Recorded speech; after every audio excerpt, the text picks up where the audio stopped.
Sandi memasarkan langsung hasil panen dari sejumlah kelompok tani di wilayahnya, sehingga bisa memperoleh omset antara 500 hingga 800 juta rupiah per bulan.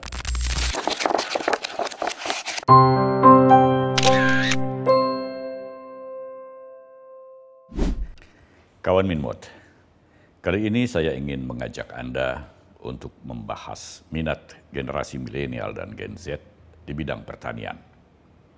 Bidang yang mungkin tidak terlalu menarik minat anak muda perkotaan karena dianggap kurang glow up.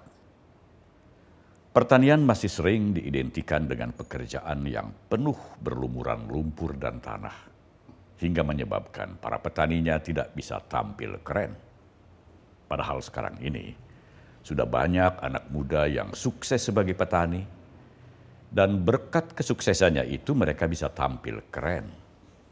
Penampilan para petani muda yang sukses ini tidak kalah oleh penampilan anak-anak muda perkotaan yang kesana kemari menenteng gadget. Bahkan mereka sudah mampu membeli kendaraan roda 4 model terbaru. Tetapi sebelum kita bahas hal ini lebih lanjut, saya ingin mengucapkan terima kasih kepada para subscriber kami yang telah setia mengikuti program-program kami, serta Anda yang sering memberikan like, share, dan komentar. Kawan Minmot, sektor pertanian sampai saat ini lebih banyak dikelola oleh generasi tua, termasuk para pensiunan, dan jumlah penduduk yang bergerak di sektor pertanian selalu menurun dari tahun ke tahun. Penurunan itu bisa dilihat berdasarkan data yang dilansir Badan Pusat Statistik atau BPS. Pada tahun 2015 misalnya, ada sekitar 37,75 juta penduduk Indonesia yang bekerja di bidang pertanian. Jumlah ini menurun drastis menjadi sekitar 35,45 juta orang pada tahun 2019. Atau berkurang sekitar 2,3 juta orang dalam 4 tahun. Tahun 2020 jumlah pekerja pertanian sempat meningkat menjadi sebanyak 2.777 orang dibandingkan tahun sebelumnya, menjadi sekitar 38,22 juta orang secara keseluruhan. Peningkatan ini terjadi lebih disebabkan dampak pandemi COVID-19. Banyak tenaga kerja di kota yang kehilangan pekerjaan akibat pandemi kembali pulang ke kampung halaman mereka dan menjadi petani. Namun jumlah mereka masih didominasi generasi berusia di atas 45 tahun. Setelah pandemi berakhir, jumlah pekerja di sektor pertanian menurun lagi menjadi hanya sekitar 38,7 juta orang pada tahun 2022. Atau terjadi penurunan sebanyak 150.000 orang selama 2 tahun. Ini diperkirakan lantaran mereka yang pulang ke kampung halaman untuk bertani pada masa pandemi sudah kembali ke kota dan kembali menekuni bidang pekerjaan sebelumnya. Berkurangnya jumlah orang yang bekerja di sektor pertanian salah satunya disebabkan tidak berjalannya proses regenerasi di kalangan petani. Banyak anak petani yang tidak mau melanjutkan profesi orang tuanya dan memilih bekerja di bidang lain. Ditambah dengan kurang berminatnya anak-anak muda, terutama Gen Z, untuk bekerja di bidang pertanian. Berdasarkan hasil survei Jakpat yang dilansir cnbcindonesia.com, minat anak muda Indonesia untuk bekerja di bidang pertanian sangatlah sedikit. Hanya 6 orang dari 100 orang generasi Z atau Gen Z yang ingin bekerja di bidang pertanian. Perlu diketahui, Jakpat adalah merupakan kependekan dari Jajak Pendapat.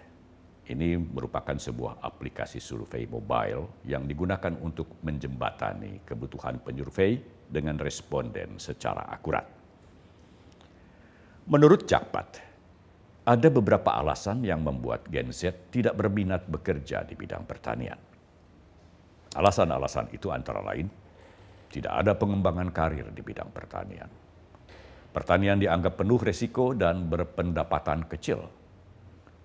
Mereka juga beranggapan bahwa petani tidak dihargai sehingga masa depannya tidak menjanjikan. Rendahnya minat anak muda Indonesia untuk bekerja di sektor pertanian membuat Indonesia harus menerima untuk hanya berada di urutan ke-6 sebagai negara dengan proporsi tenaga kerja pertanian tertinggi di Asia Tenggara. Urutan pertama ditempati oleh Myanmar, kemudian Laos, Vietnam, Thailand, dan Kamboja. Dan urutan Indonesia berada di bawah Kamboja. Data ini dikemukakan oleh ASEAN Statistics Division pada tahun 2020. Berbeda dengan anak-anak muda Indonesia yang sebagian besar enggan menjadi petani. Anak-anak muda Korea Selatan justru beramai-ramai memilih bekerja sebagai petani. Seperti dilansir kantor berita Antara, sekitar 378 anak muda perkotaan Korea Selatan hijrah ke pedesaan untuk menjadi petani. Fenomena ini konon terjadi sejak 2015. Mereka sengaja pindah ke pedesaan karena biaya hidup di kota semakin mahal dan semakin sulit terjangkau. Anak-anak muda Korea Selatan ini tidak memaksakan diri untuk tetap ngotot mengadu nasib di kota. Namun mereka memanfaatkan peluang yang masih ada di pedesaan, yakni pertanian. Di Indonesia sendiri, bidang pertanian sebenarnya cukup menarik untuk digeluti. Apalagi setelah munculnya metode-metode pertanian modern yang mendorong para petani untuk kembali ke alam atau memanfaatkan sumber-sumber alam seperti dedaunan dan ranting-ranting kering pepohonan serta humus tanah yang ada di sekitar kita untuk diolah menjadi pupuk dengan biaya yang murah. Metode yang disebut dengan istilah natural farming atau pertanian alami ini sudah mulai diterapkan oleh para petani Indonesia di berbagai daerah dengan nama yang berbeda-beda. Para petani muda yang sukses pun semakin banyak ditemukan. Kita sebut saja 3 orang di antaranya. Sebagai contoh petani muda yang sukses berdasarkan informasi yang saya kutip dari laman goodnewsfromindonesia.id. Pertama, Wisnu Saifuddin. Pemuda berusia 29 tahun di Desa Pasir Langu, Kecamatan Cisarua, Kabupaten Bandung Barat, Provinsi Jawa Barat. Wisnu mengembangkan sayur paprika di atas lahan seluas 1.200 meter persegi yang diwariskan orang tuanya sejak masih berusia 22 tahun. Kini Wisnu memiliki sekitar 22 petani hasil binaannya dan mampu memasok paprika sebanyak 1 hingga 1,5 ton per hari ke beberapa pasar di Jawa Barat, Jakarta, dan Bali.